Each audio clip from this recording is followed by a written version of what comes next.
Hey guys, Dan here with your TV news and reviews, and this is the year-end show. We're going to have a few reviews at the top of the show, one very new show, and then four other shows I kind of wanted to watch from earlier in the year before I was doing the podcast, so I could really form a decent best and worst of the year, because the last half of the show is going to be dedicated to that, the top 10 best of the year, the 5 worst. And then I have a special sort of category for like non-scripted shows as well. So we're going to get to all that. First, though, let's talk about some of the reviews. There's only one really new show that premiered the last week of the year, and that was on Netflix, The Fast and Furious Spy Racers. This is an animated kids show that, as you can, I'm sure, tell from the name, is based off the Fast and Furious film franchise. And Vin Diesel is a producer. He shows up in the premiere and also sort of recurs, as the plot is about his cousin, Tony Toretto. And him and his buddies are recruited by a government agency to infiltrate an elite racing league that is basically a front for a crime organization. And it includes Tyler Posey, Luke Youngblood. I don't know like a lot of these people. I've sort of heard, the names before, but I don't really know them. But so that's essentially the plot. Now, when they say cousin, I mean, Dom and Vin Diesel are like in their 40s, I would think. Vin Diesel's got to be in his 40s. These kids. At one point, one of them says they're not old enough to either drink or have a license. I forget. But, like, these are young kids. So when we say cousin, I mean, we're talking about cousin, but, like, 25 years younger. So it's they're kids, sort of in the vein of, like, Scooby-Doo, I guess. Crime solving and, of course, this is a little more official since it's government related. Scooby-Doo just happened to stumble across a bunch of ghosts. Well, really, it was, the butler or whatever, but, or the groundskeeper more often. But this show is, it's sort of infuriating to watch and give a grade for, because I don't really think it's for kids, but it's in Netflix's, kids lineup. But so was Lemony Snicket, which was, very dark and stuff. So, okay, I get it. But I don't know. I mean, this show is definitely glorifying street racing. There's no doubt about that. It has these kids doing a lot of, like, not good things. I don't know. Like, I think about shows from when I was growing up. Like, I mean, the best example would be the Batman animated series, which was really not for kids at all, but it was like, oh, it's Batman and it's animated. We'll just put it on at 4 in the afternoon on Fox. But then even going before, back before that, like Mask and I guess Transformers even to a degree, and Thundercats and that sort of stuff. There was definitely a lot of like cartoon violence in 80s shows and stuff. So I from that perspective, I'm like, okay, it's sort of a throwback to that a little bit, but I don't know. The world is so sanitized now. It's hard to say like, okay, yeah, this is definitely for little kids. But that's who I think is going to watch it. But at the same time, parents take their 5-year-olds to the Fast and Furious movies, so which I don't agree with, but they do. So I don't know.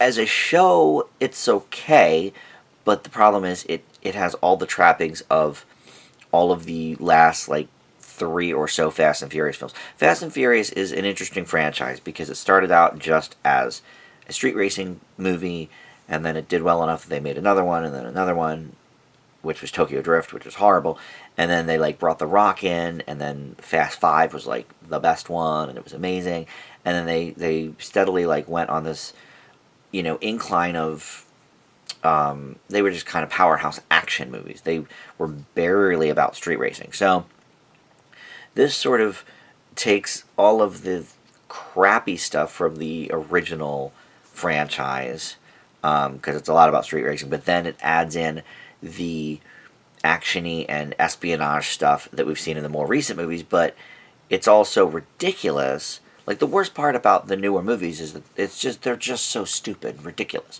So I don't, it's hard to really say, like, okay, well, you know, my little kid should watch this because there's like no morals in the show, really.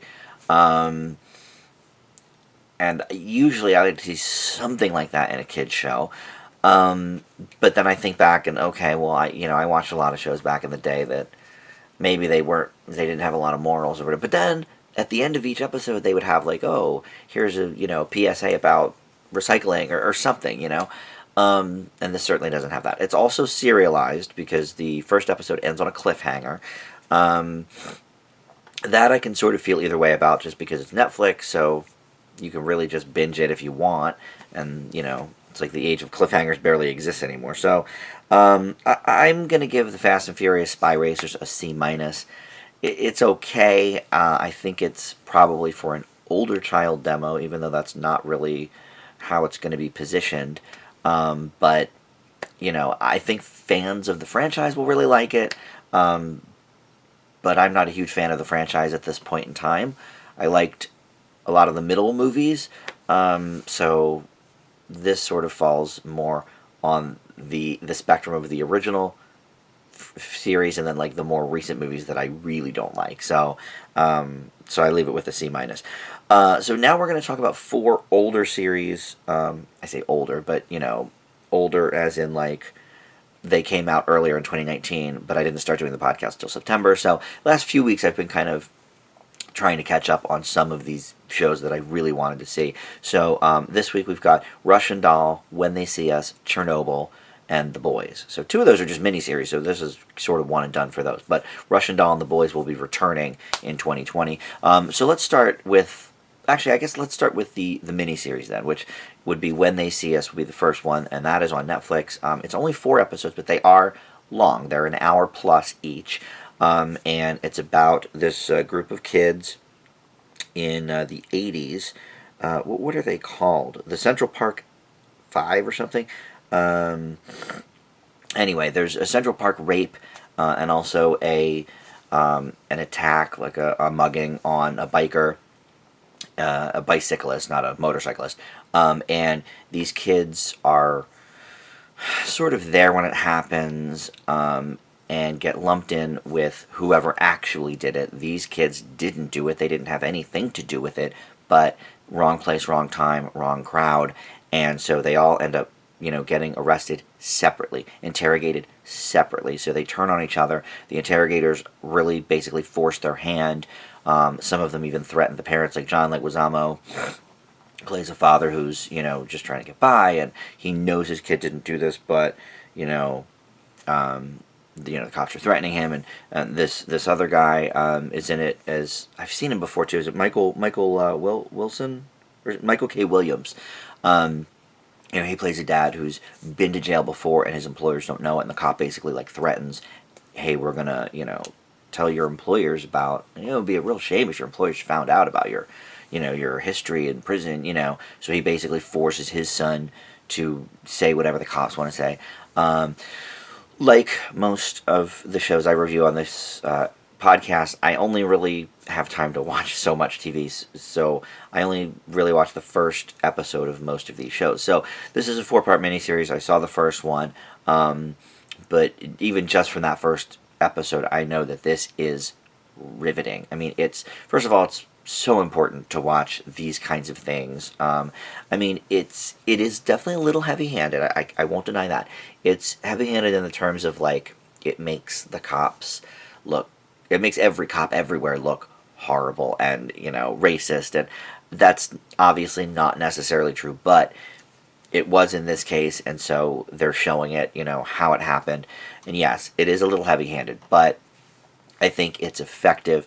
Ava DuVernay directed it, and she is the, director of a lot of, important race relation type stuff. The movie Selma is probably the best example of that until now. I would say now maybe this is, I don't know. because I did love that Selma movie. But this is, I mean, everything about this clicks. You know, the acting is great. Even, I mean, especially from these kids who I was unfamiliar with pretty much all the kids, but I watched the live from a studio audience the other week with when they did Good Times, and the one kid, Jarrell Jerome is his name, and he played Michael, the young son on Good Times, and I was like, wow, this guy's great. Like, why don't I know him? So I looked it up, and I was like, oh, I'm going to be watching When They See Us next week for the show, so now I'm going to know who this kid is. I mean, he is a powerhouse. He is great. I believe he won an Emmy for the performance in this. Absolutely fantastic. But even the cops and the DAs and stuff that are dealing with the case are also like great. Vera Farmiga is in it, who I love. Felicity Huffman's in it, which obviously this was filmed shortly before the whole college scandal thing. But she'll be working again because I mean she said yes, I'm guilty. She did her 2 weeks in jail or whatever, did her community service. She'll be back as an actress, no doubt in my mind, because she's a great actress. I've always liked Felicity Huffman, so you know she's great here as well. Everything clicks, and it's so dramatic and heartbreaking. This is one where it's like when I saw that it was only 4 episodes, I thought, you know, I could probably, you know, time wise, I could probably watch this whole thing before I do the podcast, but after the first episode, it's so intense. I'm just like, okay, I can't do another episode like this. Like I switched off, you know, to something else, because it's so good but so hardcore. It makes you so angry, and I think, you know, look, any show that makes you feel something, other than like I hate this show, but you know, any show that makes you feel passionate about something, whether it's, you know, you're laughing uncontrollably or you're you know, you're crying. Like I cry a lot in This Is Us, and here I was furiously angry at, you know, these jackass cops and also some of the parents for going along with it. But it's like at the same time, it's like, what choice do they have? This thing fires on all cylinders. I love it. You'll hear about it a little bit more in my top 10 best. Let's just say that.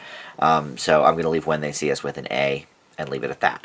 The other miniseries I looked at was HBO's Chernobyl. This was getting tons of awards buzz. It was nominated for a bunch of Emmys. I think it might have won a couple, but it's also nominated again at the Golden Globes, which is coming up, I guess tonight actually.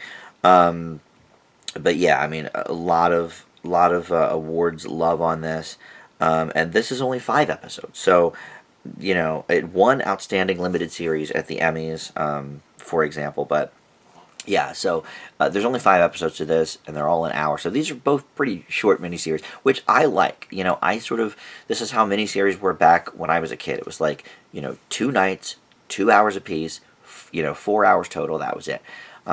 So When They See Us is about 4.5 hours total. Chernobyl's like 5 hours total. That's good. These miniseries that are like 8 hours, 10 hours, I think sometimes they are just a little too, you know, they're too long. They are too padded. And I did not feel that certainly When They See Us. I actually do feel it a little bit with Chernobyl. I think Chernobyl is great. If you don't know, it's about the nuclear plant disaster in the mid '80s, right? Actually, around the same time as When They See Us. This one takes place in 1986, and it's, you know, at the Ukraine, Soviet Union, you know, Russia now as we know it, you know, nuclear power plant, and it's, you know, still you can't even really go there, and you know, it's still got all this radiation. But so what's, you know, interesting about this is it sort of takes a look at more lesser known aspects of the meltdown, like, you know, the responders and what people were looking at behind the scenes with it and everything, and all that kind of stuff. It's definitely interesting, and it's about something that I don't know much about because I was so young when it happened. I mean, I know everybody knows, you know, the name Chernobyl. Okay, that's a nuclear plant disaster, like the meltdown. We all know that. But I was only like 9 when this happened, so I don't really remember a lot about it. I remember it existing, but that's about it. So let me see. The actors in this there's a lot of them, but I don't. They're names that I know, but like Stellan Skarsgård, I know kind of who that is. Um, but most of the people, like Emily Watson, she's barely in it. But the star of it is Jared Harris, who was in Mad Men, which I didn't watch, and The Crown, which I didn't watch. So he's in a lot of shows. I know the name, but I don't really know him. But everybody's pretty good in this. I think it's shot a little bit frantically, and I don't mean that in terms of like purposely frantically to mirror the frenetic nature of the situation.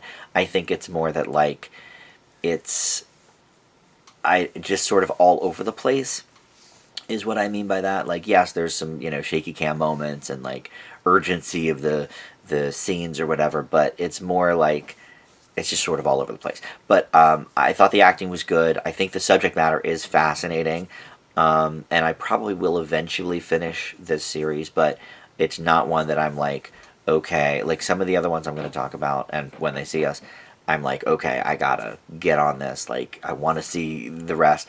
Yeah, I want to see the rest of this, but it's to me, it's not as urgent as all that. I think it's a very good miniseries, and I can see why it was nominated and won some awards, and again maybe more tonight at the Globes. But for me it was pretty good, not amazing. It's not the caliber of When They See Us, but the acting is certainly good, and I like that they're tackling a part of it that we maybe didn't see. Like it would be like if we did the Titanic movie, but it was all about the people in the coal room, and the captain, and all of that kind of stuff. We saw some of that in the movie Titanic, but of course more about Jack and Rose. But I love Titanic, so I'm not gonna slight that. But I'm gonna leave Chernobyl with a B+. So now let's talk about two other shows that will be coming back in 2020 that I wanted to review from earlier this year, and that's Russian Doll and The Boys. We'll start with Russian Doll. Go back to Netflix for that one. This is Natasha Lyonne. It is her, I want to say, 36th birthday, but basically she is this kind of party gal in New York, and she is having a birthday party at her friend's house that she doesn't really want, but she's going along with it. And at the end of the evening, she gets hit by a car and maybe dies. We don't know, but either way, she wakes up in the bathroom at the party just as if nothing had happened. Classic Groundhog Day, Edge of Tomorrow type of scenario. And I personally always love these. I think it's fascinating to sort of figure out what would I do in this situation. Who believes you? Who who do you tell? What's going through your mind at the time? And what goes through her mind, of course, the first time is like, well, this is weird. I had this weird dream, and da da da da. I love Natasha Lyonne. I think she obviously had a lot of personal issues shortly after the American Pie series, but I love her character in Orange Is the New Black. She's one of my favorites in there, and I love that she's gotten her life together, as a person, and I'm always like rooting for Natasha Lyonne because she just seems like a really cool chick, and so I really did want to see this. I think she's great in it. I think the premise is great. However, since I did only watch the first episode, I found it a little bit routine because there's only so much you can do with this premise at the start. And so in the first half hour, she wakes up 3 different times in the bathroom. And, well, she wakes up twice in the bathroom. I guess when we start, she's in the bathroom. So we see her once in the bathroom, and then she wakes up from it twice. So she's living it 3 times so far. And really, I don't know. It's sort of going through all the normal beats that you always see with this premise. But I always like the premise, and this is one where I'm like fascinated to see, okay, where's it going to go? I love that it's been renewed, and I wonder, I mean, I didn't obviously see the end of this season, but I wonder like if she resolves this and then season 2 is all about either a different day in her life that she's repeating, or whatever. And how many episodes was this? I think, was it 8? Netflix, you can never tell. Yeah, okay. So there's 8 episodes in this, and Amy Poehler is one of the creators of this. I love Amy Poehler. I love most of the shows she does. I love most of the things she's involved with. So it didn't surprise me when I was like, okay, between Natasha Lyonne and Amy Poehler, I'm definitely into this. So I think the show is great. But the first episode is rather routine, so I'm hoping for more. But I can't really grade it on that yet because I haven't seen the rest of the season. So, in terms of the pilot, it gets a B plus from me. But I'm definitely going to watch the rest and see what happens there. And so, last up before we get into our best and worst of 2019 is The Boys. This is over on Amazon. And this is one that I had constantly been hearing about when it came out. Amazon, unlike Netflix, and even I guess Hulu maybe, Amazon doesn't have a ton of original content. It's got some, and some of it is excellent. But I think, compared to Netflix, it's like, very minimal, I would say. So when they do get something that kind of hits, everybody's talking about it. So The Boys is one of those. This is another 8-episode run, but it has been, I believe, renewed for season 2 that will premiere in 2020. But it doesn't say when it will premiere, but yeah, it has definitely been renewed. So this is a very interesting concept, this show. So essentially, they're superheroes who are real, but they're also owned by Vought International, which is sort of like, you want to call it like a Marvel or something. But the difference is, instead of, Chadwick Boseman playing Black Panther, these people actually have the superpowers. So that's interesting. And basically, they're, crime fighters, and they're real nice to people in need, but off the field, they're a-holes, basically. And so there's a group of sort of vigilante people who are known as the Seven, who want to essentially take these guys down, even though they don't have superpowers. And it's led basically by Carl Urban, who plays Billy Butcher, and he recruits sort of the other like star of the series, who's played by Jack Quaid, and he had just lost his wife to an accident on the train, and the people are trying to like get him to sign his rights away so he doesn't talk about it, and here's a big payout for your wife's death, and he doesn't want to hear any of that. So Billy Butcher, finds his story and sort of recruits this guy at the end of the episode to be part of the Seven. And then in the midst, there's also sort of a subplot where this gal wants to be a part of the Vought International, superheroes, but, to be a part of it, she is sort of coerced to do some sexual things to one of the other supers, which she does not want to do. And so that sort of, strikes that balance or whatever.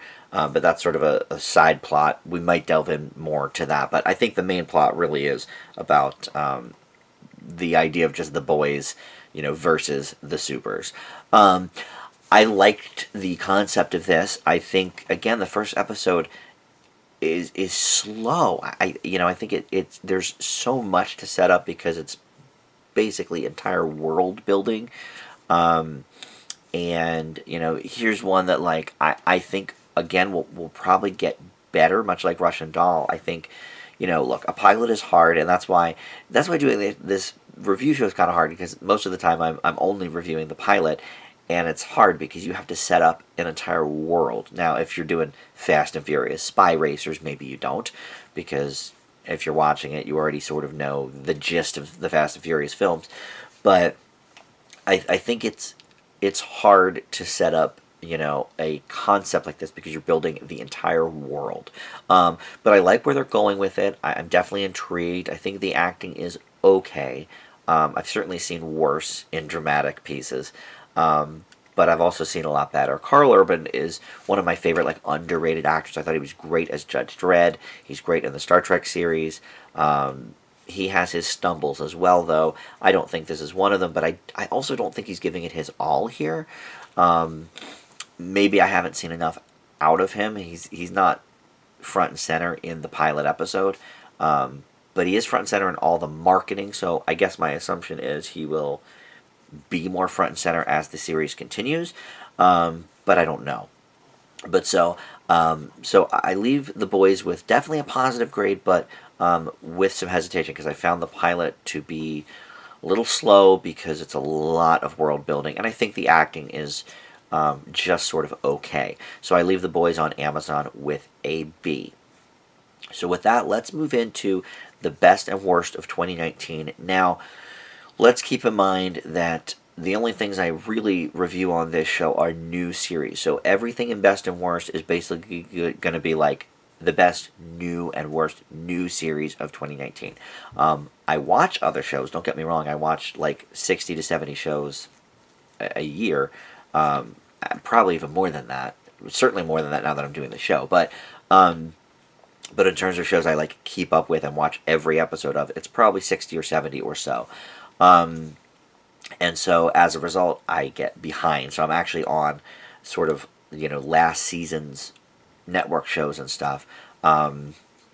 So I can't, look, I'm sure the current season of This Is Us is great. I watched that show. I'm sure the current season of some of the other shows I watch, are great. But we're going to focus just on shows that premiered in 2019. And some of these are going to be miniseries, and some of them are going to be full-blown shows. So we'll look at that. I guess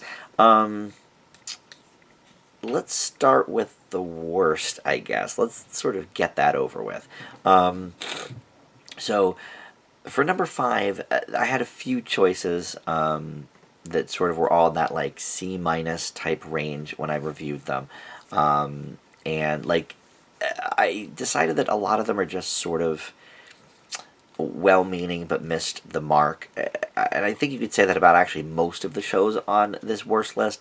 Like Nancy Drew, for example, on the CW. It's not a good show, and I hate that they made it supernatural when she could just be solving normal everyday crimes or mysteries. But, is it offensive enough to put on this list? Probably not. Same with Encore from Disney Plus. Like, I sort of hated the treatment that it got in the episodes, but like I like the concept and I think it's well-meaning. I think instead of doing a different high school every episode, they should have chosen one each season, and so we really got to know the characters. Does it make it one of the worst of the year? Not really. It just makes it sort of there, and I won't finish watching it basically. But so these are all shows I think just missed the mark, let's say, in more than one or two ways. Number 5 is Bless the Hearts. This is an animated comedy on Fox. I feel like I'm kind of in the minority here because it's getting a lot of good critical love, but the audience isn't responding to it quite as much, so I'm definitely more in that camp.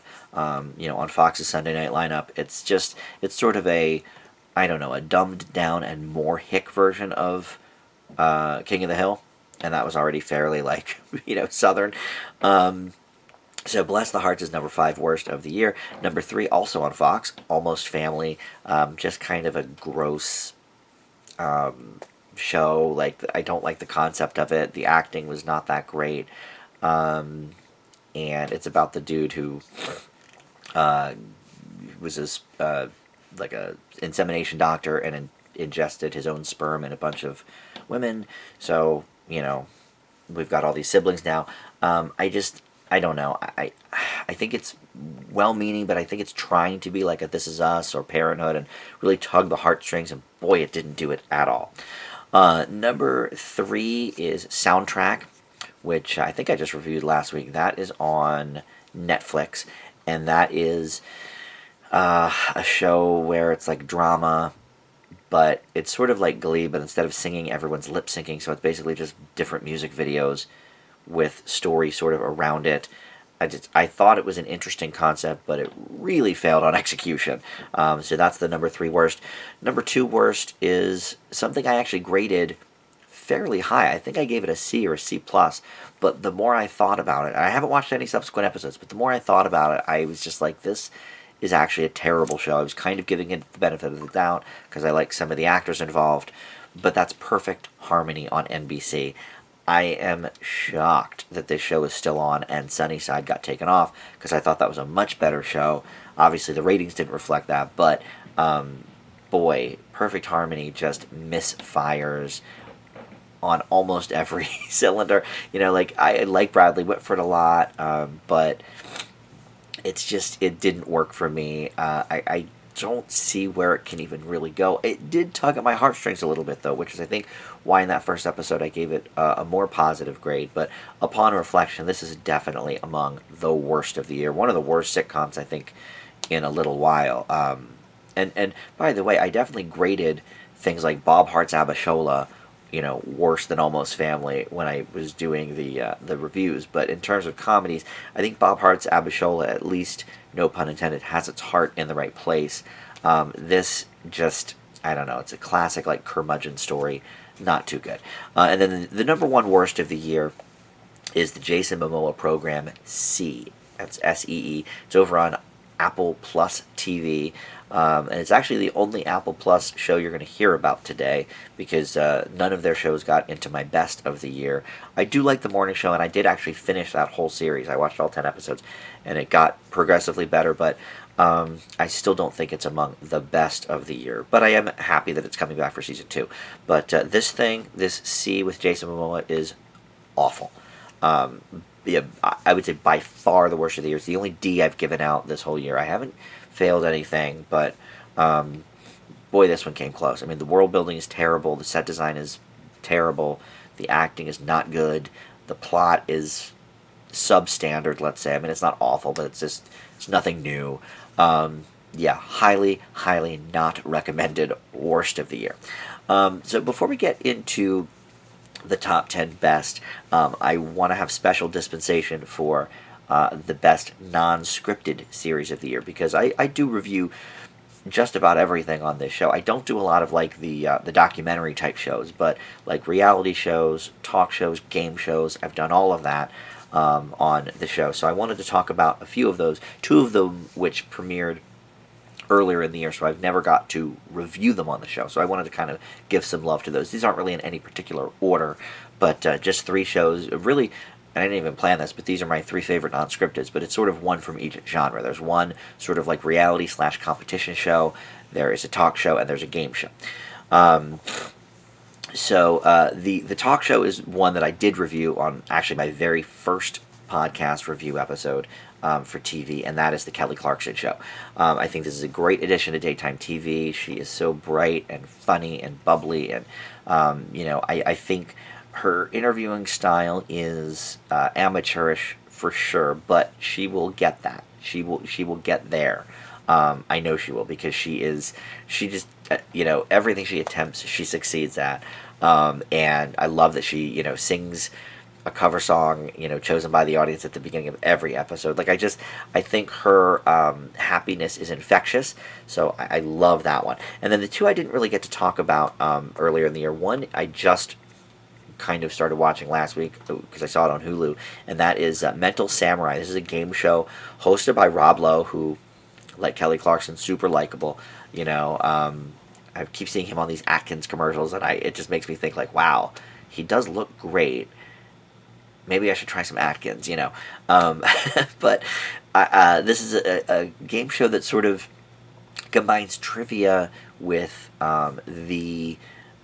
I don't know, I don't want to say danger, but just the sort of style of, like, Dog Eat Dog, or what's the one where they were on the giant Wipeout, right? Where they were on the giant, like, plastic balls or whatever, jumping from place to place. So it's sort of like the adventure, I guess you might say, of those shows, along with trivia questions. And so there's, like, different categories. There's, like, memory. So some of it's like trivia. Some of it's just like, what do you see? Like, which they'll show you, like, a picture of 5 people with name tags or whatever, and different colored shirts, and you're focusing on, like, oh, what do their shirts look like? And then they'll show you a picture of one of their faces, and you're like, oh, I didn't look at their face. If you get one wrong, you're out. out of 12 questions. And then if you get all 12 right in 5 minutes, you get to go to like the super samurai thing, where you can win lots of money. If you get through the 12 questions, you win 10 grand, but if you get through the big one, you win 100 grand. And it's just a lot of fun. It's I'm not sure if I could do it because I'm not a huge like roller coaster person, and it's a lot of like fast movement in this big bubble thing. Um, but I think the concept is fun. Definitely one of my favorite non-scripted of the year. And then the other one that I talked about super briefly at some point on this show, but I never like reviewed it, is The Masked Singer. I know this is a lame show. It's silly, but I love a good mystery, and it's so fun to piece together the clues and try and figure out who these people are. I am more wrong than I am right for sure, but I've definitely gotten a few of them. And a few of them I think they've given horrible clues for. Like Kelly Osbourne was one of the ones this year, and it's like they didn't say anything about like fashion police. They didn't say anything about her British heritage. So like they didn't even give any good clues for her. But some of them you are like, oh, I'm pretty sure it's this dude, and then it's not. But it's a lot of fun. The host Nick Cannon, I go back and forth on. I didn't really love him on America's Got Talent. I thought he was okay, but I think he's really fun here. The judges are fun, albeit a little bit annoying. But compared to something like Bring the Funny, which I couldn't even stomach more than half an episode because I hate Chrissy Teigen so much, and the camaraderie between the judges there is so forced and so packaged. And it's, look, it's a little bit forced with The Masked Singer too, but then they'll bring in like guest judges like Joel McHale, who I love. So I really thought this was a fun one. And I have a couple honorable mentions for shows I never got to talk about either this year, and that is Press Your Luck from the ABC, fun and games, retro game shows. I love when they do that. Joel McHale, this is what reminded me of it. Joel McHale does a version of Card Sharks now on ABC. I think those are also very fun, but they're basically just retreads of the exact thing we've already seen, which is great. I think Elizabeth Banks does a good job as the host of Press Your Luck. But for non-scripted, these are my choices for best of the year. So let's get to the best of the best scripted shows of the year. We start with number 10 again, just like my worst. I had a few choices for number 10. My top 9 was pretty much set because review-wise, I gave 9 shows either an A- or an A in this year. So, okay, fine, that's easy. But what do you put at number 10? I've got a bunch of different B-plus shows, so I really had to think about which one I think was the most original, which one I think has the most potential. And I would say the runners-up were Rami on, is that on? Yeah, on Hulu, which I just actually reviewed last week. I really liked that. It's a little bit like Master of None, so I sort of knocked it down a point for not being as original as what I chose for number 10. And then my other runner-up was Stumptown with Colby Smulders. I'm very happy that that's been so well received by the audience because I want to see more seasons of that. I want to see where that goes. But my number 10 is Work in Progress. This is on Showtime, Sunday nights. And I love this series. I think it's in that whole vein of Rami and some of the other things I've been reviewing recently, like Shrill, where it's like sort of one person's journey to find happiness both in love and with themselves and all of that, and this I think is a great show, not only because it highlights a gender fluid or gender queer type of person, which I think look, it's needed. As a gay man, it is sometimes a little overkill, where they're really jamming it down your throat. Even I can agree with that. But when something hits, it really hits. And I think it's, I forget the gal's name that stars on the show, but she basically co-created it. It's pretty much about her life. Is it McEnany? Abby McEnany. I think is fantastic in this. So it's only 6 episodes, so we'll get more in the subsequent years, I hope. But yeah, Showtime knocked it out of the park with that one. That's my number 10. Number 9 is Watchmen. And And again, most of these I only saw the first episodes for, so I'm judging it kind of on the pilot and just on the sort of premise and, hope that it will continue to be this great. I did not like the movie Watchmen, but this series is great. Regina King, as always, is amazing, but I really like that they are taking sort of like real life events that maybe we as the audience didn't know about. Certainly in the pilot episode, I didn't know about, the stuff they were talking about, but it turns out to be real. It really did happen, so it's like we flash forward, and I really like how they're, sort of turning the source material on its ear a little bit into a new thing. Some of the guys from Lost are involved with this, which I loved that show. The acting here is top notch. Everything really clicks about this. And I'm not positive if this comes back for season 2. I'm not positive if it's the same characters or if they're going to do a more anthology-based thing and make it all different Watchmen, characters. I don't know. I've read like different things. I don't think HBO's really made a decision. I'm not even sure if it is going to be a limited series and not come back for season 2. So all of that is kind of up in the air. So it could fall in that limited series category. I don't know, but either way, great show. Number 8 is The Unicorn. That is a comedy on CBS. It's my only network comedy to make the list. In fact, it's the only network comedy I would say that is premiered in 2019 that I have a lot of faith in. The Patricia Heaton one that is on the same night is okay, Carol's second act, but none of the NBC ones really clicked for me. Almost Family and Bless the Hearts on Fox obviously did not click for me. They're in my 5 worst. So Sunnyside was real good, but that's canceled already, so goodbye to that.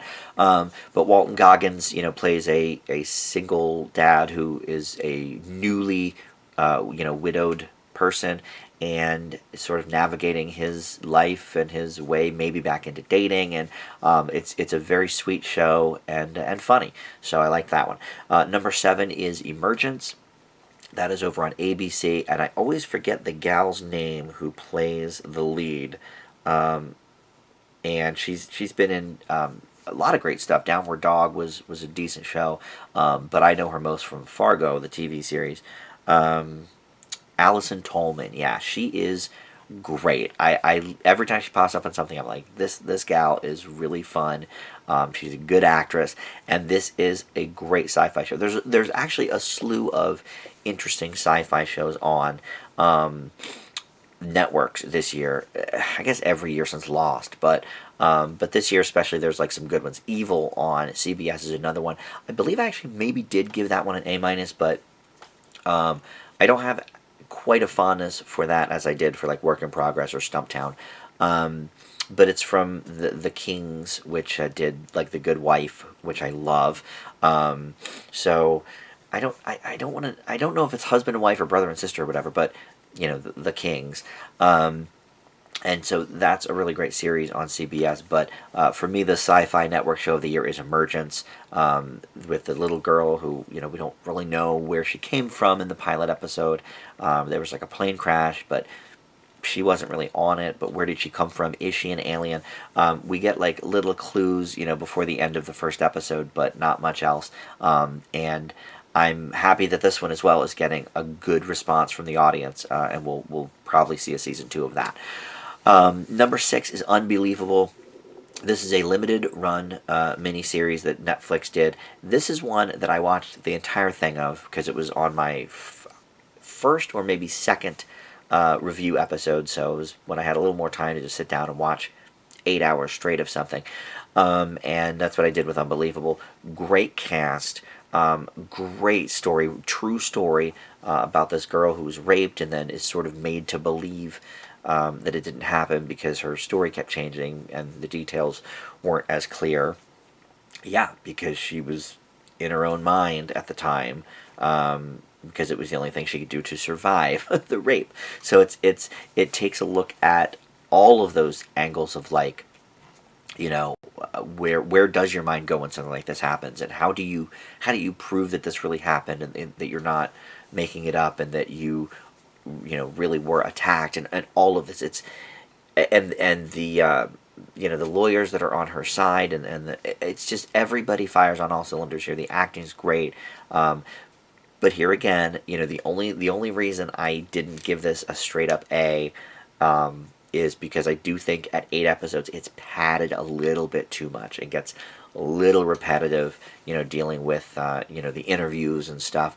So I would have liked to see this more as a 6-hour miniseries, but it's still fantastic. Great miniseries. Number 5 for me is a surprise: Green Eggs and Ham. This was on Netflix, and this is no doubt about it. This is for kids. Fast and Furious, Spy Racers, maybe for older kids, not quite 5-year-olds. This is for everybody. The voice cast is great because you've got both new and old. You've got Adam Devine in there, but you've also got Michael Douglas. They play the two leads. The Sam I Am, and then I forget what the other guy's name is from the books, but the guy that doesn't like Green Eggs and Ham, or no, maybe Sam I Am's the one that doesn't. Anyway, it's been a while since I read the book, but I saw the first 2 episodes of this, and I just kind of fell in love with it. Then this is as well serialized, so you can binge the whole thing, or you can, take it one episode at a time and have a little cliffhanger. But it's fun, it's colorful, it really gets the spirit of the Seuss books correct. So this is one that's kind of under the radar. I haven't heard really anybody talking about it, even people with kids.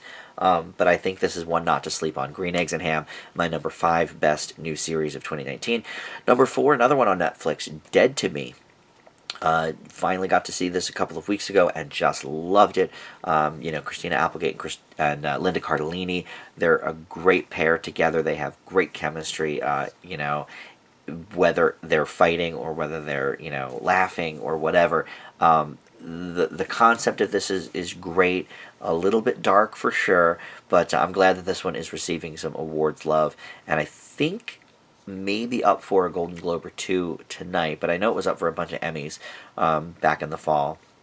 I think maybe, I don't know if it won any of them, but I know like Christina Applegate was nominated, and I don't know if it was nominated for Best Series, but anyway, but it's definitely got some awards love behind it, and with good reason. So I really like that show. That will be back in 2020 for season 2. Number 3, I reviewed earlier on this show, and it is When They See Us. This is a great miniseries. I have a full review at the top of the show, so you can watch that if you want more information. But I just loved this miniseries, and they did it right with the time. It's like 4 hour. Well, it's like 4.5 hours because some of the episodes are longer than an hour, but it's only 4 episodes, and it's just harrowing. It's heartbreaking. So that's my number 3. Number 2 is on Hulu, and that is Pen 15. This series just, I don't know. It's for me. It gets me. I love the concept that these 2 girls who are now in their early 30s are playing themselves back in middle school, and everyone else in the cast is like 14, and they're, but they're so like petite, they kind of fit right in, like, they don't look like they're in their 30s, that's for sure. But hilarious show. Definitely the most well-written comedy of the year. Just loved it. Love the actresses. Want to see more from them. And this is another one that will be back in 2020.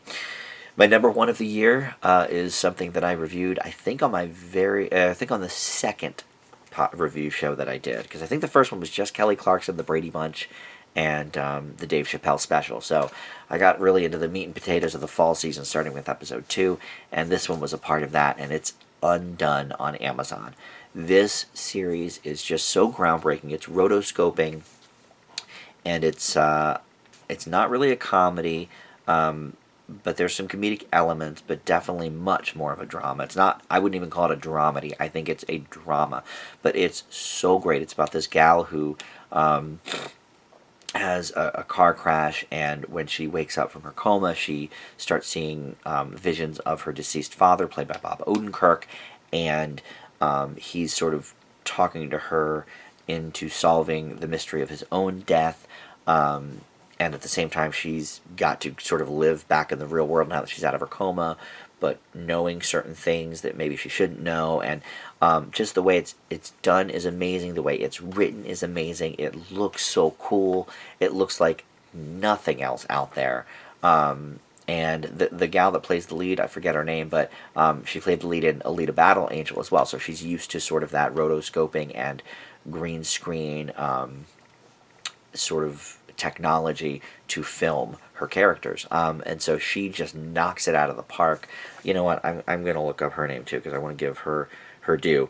But Bob Odenkirk is great. Daveed Diggs is in it. He plays her boss at the daycare, which she's obviously having sort of a crisis of mental breakdown here. So he has to talk to her about that. It is Rosa Salazar.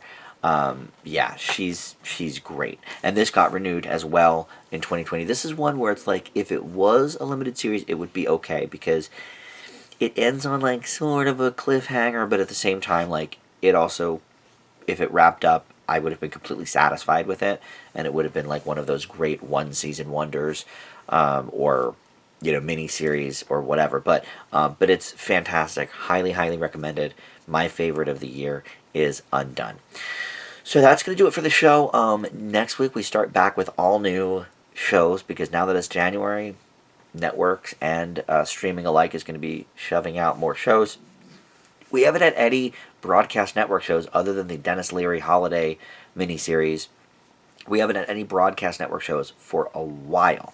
It's been almost all streaming, especially with all the Disney Plus and Apple Plus going up. So we'll have some new network shows next week, in addition to some more of the streaming stuff that we've come to know and love, right? And the proof is in the pudding. I mean, most of my top 10 is coming from streaming. Well, I guess maybe half, because you have one HBO, one Showtime, and then a couple of network shows, and then 6 from. In fact, the top 6 all from streaming, and then 7 through 10 were all from television. So very interesting. But anyway, thanks so much for joining me, and we'll see you next time. Bye.